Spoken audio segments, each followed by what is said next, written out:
Hello everyone, my name's Ellie. I'm warning you at the very beginning that all the names I used are fake. I don't want mine or my parents' identities to be released, so I use fake names. This story is about my entitled and scheming sister, Candy. She's my younger sister and has always been a spoiled child. No, my parents, Paul and Jane, were not abusive towards me, but they paid more attention to her because she was younger. In the beginning, I wasn't that concerned about the favoritism my parents showed. Hell, I loved my sister dearly and spoiled her myself. However, everything changed when my sister grew up. My parents are fairly wealthy but lived a simple life, and so did I, but my sister always wanted more. She complained about our simple lifestyle and demanded we spend more, especially on her. When we didn't budge, she started to manipulate us. She always played the victim and didn't last at any of her odd jobs. She always claimed that she had been bullied and worse. My parents believed all her lies and started to support her financially. I saw through her lies and said, "Candy, what you are doing is not okay. I know that you've never worked at any job and lied to our parents about being bullied. You need to stop with the lies." "Oh, shut up, Ellie. You have a good job and live like a beggar. Our parents and you can live like that, but I can't. They have plenty of money lying around. They should just give it to me since they don't use it." "You can't rely on their money, Candy. It's shameful how much you have been exploiting them. You should try to find a job if you want a good life." "I don't need your lectures, Ellie. Mom and Dad are stupid and don't know how to have class. I can't be like them. Plus, I'm their daughter, so I'm entitled to their money." Candy's logic had always put me off. Still, I didn't want to expose her to our parents. I protected her and sometimes ignored her lies. My parents loved her, and knowing the truth would have crushed them. I helped them and Candy out at times so that my parents didn't end up spending all their money on her. Candy never showed any appreciation for that. She always thought that she was entitled to their money. For years, Candy lived a luxurious life on our dime. Mom and Dad were hopeful that someday she would become independent.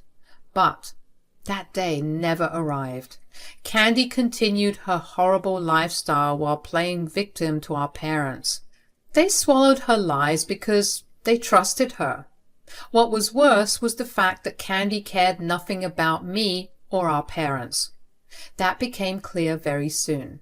My parents got into a horrible accident a year back.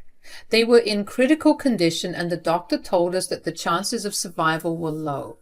While I was close to breaking down in the hospital, Candy said, "Wow, looks like their time is up. I can't believe it took them so long. I wonder how much longer it will be. The doctors are not very hopeful." "Candy, how can you even think of that right now? Our parents are close to death and you don't feel anything?" "Don't be so dramatic, Ellie. Mom and Dad were only good for money. It's even better if they're not here. They have been pressuring me to get a job. It was irritating. Anyway, now that there is a little hope for them, I will head out. Don't call me unnecessarily. Just give me a sweet call when they're gone. I need to sort out the inheritance and all." "Candy, what is wrong with you? Don't you want our parents to live? How can you even think of inheritance right now?" "I have no use being here, sister. I know Mom and Dad will leave me most of their assets. I'm the poor, jobless daughter after all. They have promised me that, so I have no reason to be here anymore. I'm off for a nice vacation. Call me when you have my inheritance ready. Bye." I couldn't believe what Candy did. Her sadistic approach to her own family threw me into rage and sadness. But I held strong for my parents. I emptied out my own bank account to get them the best treatment. Finally, after a month of struggling, I was able to bring them home. Candy didn't show up or even call once after that day. My parents wanted to see her, but she didn't even receive my calls. They were still recovering, so they didn't have the energy to deal with this. It broke my heart to see them yearn for Candy. About 2 weeks after my parents came home, They called an estate lawyer to their house. I was at their place looking after them. When I saw the lawyer, I was a little confused. I said, "Mom, Dad, why is the estate lawyer here? Did you call him?" "Yes, Ellie, we called him. We actually don't have a proper will in place. With what happened recently, we want to make sure our will is set." Yeah, it was quite a scare. It got us thinking about finalizing the will. So we have been thinking about splitting our assets, 80-20. Candy will get more because she needs the money. I hope you understand, Ellie. We had promised her that we would look after her and leave her a big inheritance. She was really worried about her future when we last met her. We really think splitting equally would have been better, but it pains us to see Candy in so much trouble. She has had bad luck, my poor child. You are pretty set with your finances and won't miss the money. Hearing that made my blood run cold. I wasn't interested in my parents' money. Hell, I already told you guys how I gave them money to bail my sister out of debt. What shocked me the most was the fact that Candy had been putting ideas into their head for a long time. She planned exactly how she could get our parents to give her most of the inheritance. My loving parents bought her crocodile tears and were about to give away their hard-earned money to a selfish idiot. I knew that I needed to say something. After years of putting up with my parents being exploited, I just couldn't take it anymore. I decided then and there that I would end Candy's game. I needed to do this for my parents. They didn't deserve to be deceived like this.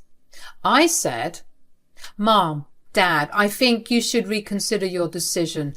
I don't think you should just hand over Candy so much of your assets." "Why, Ellie? What's wrong with our decision? I know that we are not splitting the assets 50-50, but I'm sure you understand why." "Poor Candy has had a hard life, Ellie. She needs our help more. You have always been the daughter who made us proud with her achievements.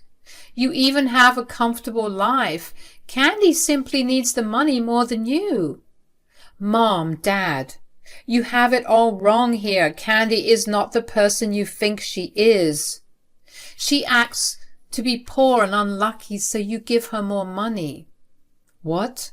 What are you saying, Ellie?" I took the opportunity to tell them everything, from the fake bullies at her job to her being mentally sick and having no money. I also gave them details to prove that I was telling the truth. My parents seemed shocked by the information. Unfortunately, I also had to point out her lack of help while they were fighting for life in the hospital. Still, my parents seemed to be in disbelief. I said, "I'm sorry I had to say these things. I've been sheltering her for a long time. I just can't do it anymore. All these years, I truly believe that no matter how manipulative she is, she definitely loves you guys.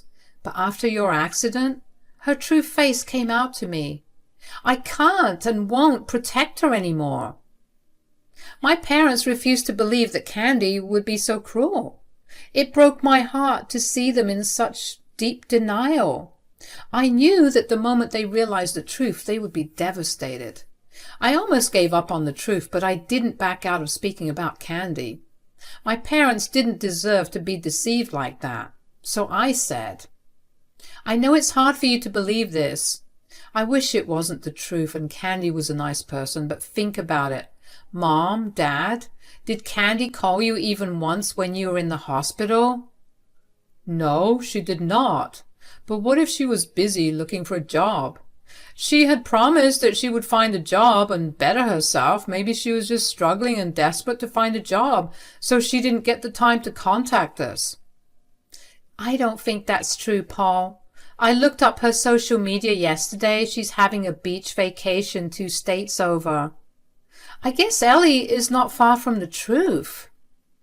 "Look, I don't want to ruin my sister's reputation, but what she did recently pushed me over the edge. I don't want you to waste your money on someone who doesn't deserve it. I would rather you give it away to charity. If you were still unsure about everything, why don't I just call Candy and clear it out for you?" My parents agreed for me to call Candy and see her reaction. They desperately wanted Candy to ask me about their health. I was in pain from how hopeful and vulnerable they looked. I was actually praying to God that Candy wouldn't say anything drastic. I was also concerned that she wouldn't pick up my calls again. But Candy did pick up the phone after I called her like 10 times. When she finally did pick up my call, she hit me with the worst question on this planet. Before I could say anything, she said, "So, are they dead already? You would not have called me so many times if they weren't dead. I guess I made that clear the last time I saw you. So, Mom and Dad are gone, right? Gosh, it took them time. What are you saying, Candy? It's not like that. Finally, our filthy parents are dead and they left all their money to me. It was so easy to sell the poor little me card to them. They have always been weak towards me. And I always knew the right things to say to make them give me money. But I feel so bad for you, Ellie." "Oh, really, Candy? Tell me why on earth you suddenly feel bad for me." "You tried so hard to be a good daughter and did everything for them, but in the end, I won all the money. You know, I feel sorry for you. You should have taken some lessons from me to get money out of them. Look what being successful did to you. I did nothing, but still got a chunk of money." "I'm so ashamed of you, Candy. Don't you feel even a little remorse about our parents dying? Are you even sad?" "Why would I be sad, Ellie? Do you have any idea how much I had to do to make them give me money? They are cheap and have low standards. I can't tell you how embarrassing it was for me to bring my friends home. They were really embarrassing. The only thing they were good at was making money. Now that I have all of that for myself, there's no reason to be sad. I'm just happy I won't have to beg for money anymore. I was getting tired of it." "Well, congratulations to you then, Candy. Our parents were the only reason I was still talking to you.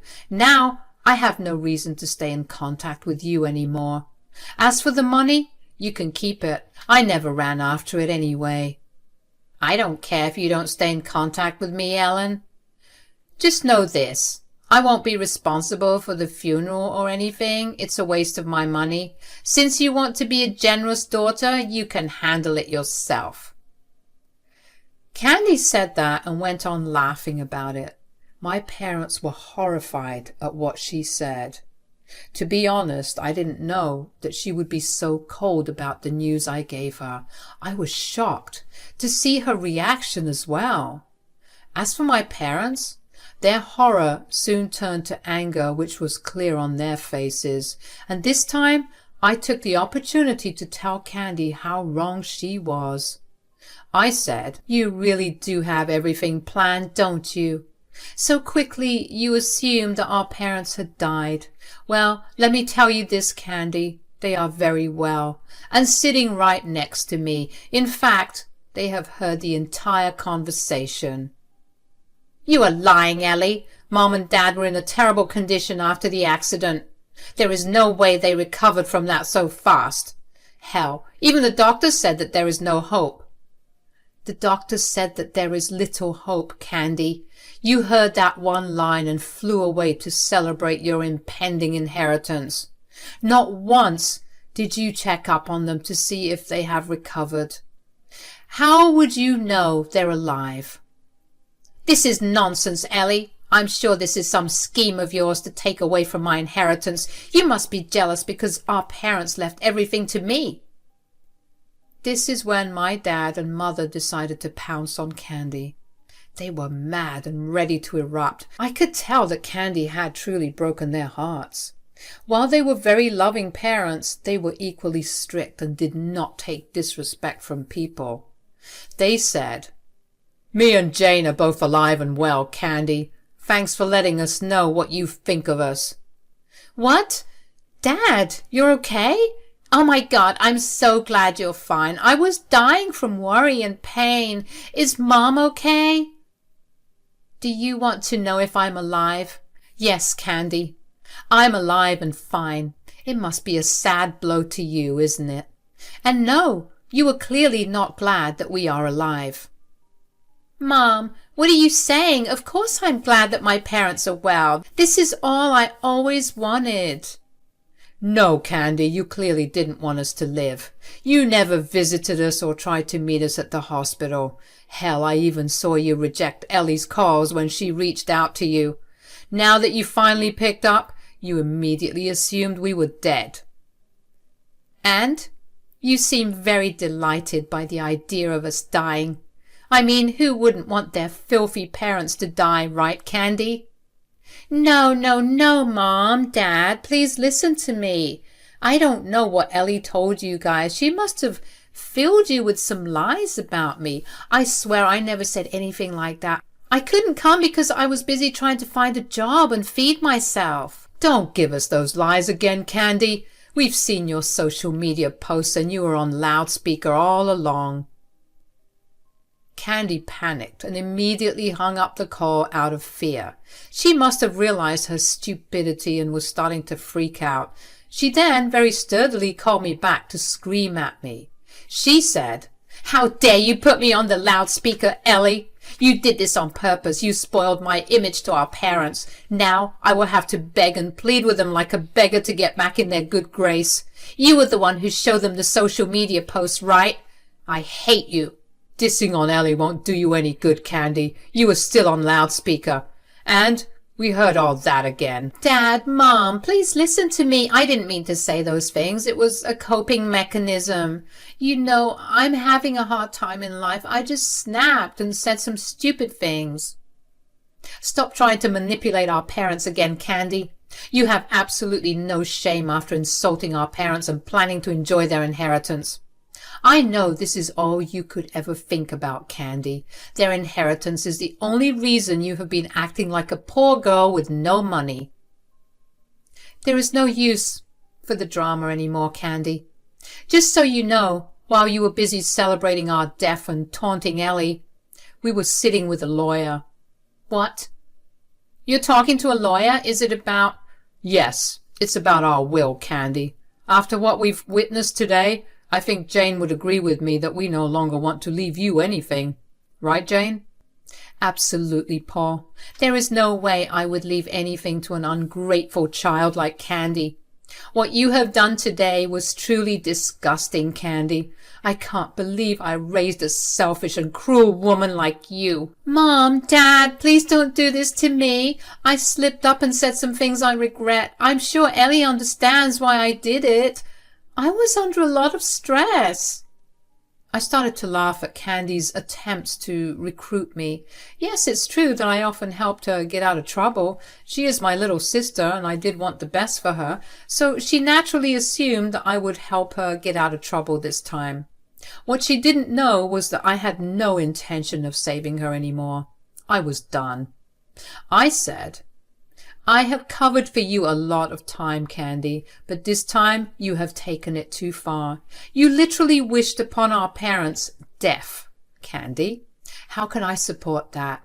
You said nasty things to me as well. I will never forgive you for this. Today, it is important everyone knows how truly vile you are." Ellie, please don't say that. You're my sister. You know that people sometimes make mistakes. Where is Mom and Dad? I'll go right now and beg for forgiveness. There's no need for that anymore, Candy. Me or your mom want nothing to do with you anymore. We helped you out through the years and didn't deserve this reward. We are disinheriting you and giving everything to Ellie. Lawyer, you can go ahead and make our will on those terms. We won't change our mind. Not now, not tomorrow, not ever. Mom said that and promptly hung up on Candy while she was crying and screaming for forgiveness. Dad and Mom were quite sad as well, but most of all, they were angry.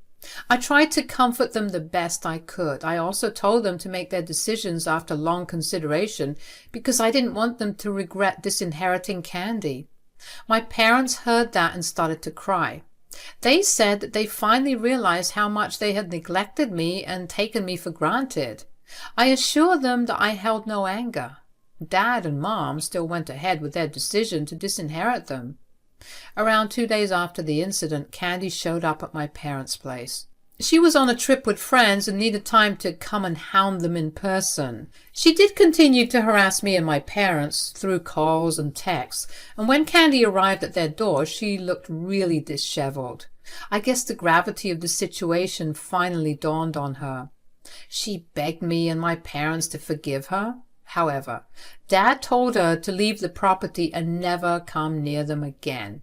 Mom actually threatened to call the police if she didn't leave. Candy left after she realized that there was nothing she could do. Mom and Dad stopped paying her rent and she ended up losing her apartment in 2 months. None of her friends let her stay in their house because they knew she had no money and didn't want to work. She did return to our doorstep to beg, but no one paid her any attention. Last I heard, she was crashing on a friend's couch who gave her a month to find a place. She has been applying at the local grocery stores and cleaning services for a job.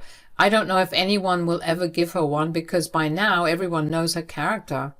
Anyway, I'm still at my parents' place and have moved in permanently.